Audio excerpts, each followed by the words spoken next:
সতর্ক অবস্থানে থাকতে বলো, যাতে কাল্লু বাঘা কোনো মতেই আমাদের এলাকায় প্রবেশ করতে না পারে।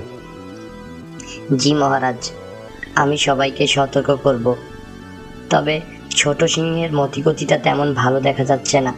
আমি দুদিন দেখেছি ছোট সিংহ ওই জঙ্গলের আশেপাশে ঘোরাঘুরি করা। তার মতিগতি মোটেই ঠিক হচ্ছে না। তুমি কি বলতে চাও চিতা, ছোট সিংহ কাল্লু বাঘার সঙ্গে হাত মিলাচ্ছে? আমার কাছে কিছুটা এমনই মনে হচ্ছে মহারাজ।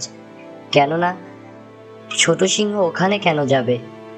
ঠিক কালু বাঘার জঙ্গলের পাশ দিয়েই ঘোরাঘুরি করতে দেখেছি আমি দুদিন। তাহলে তো বিষয়টা নিয়ে ভাবতে হবে, আর বসে থাকা সম্ভব না। চিতা, তুমি সবাইকে সাবধান করো, আমি দেখছি কি করা যায়। জি মহারাজ, আমি জঙ্গলের সবাইকে সাবধান করছি। আর আপনি কাল্লু বাঘার বিষয়টা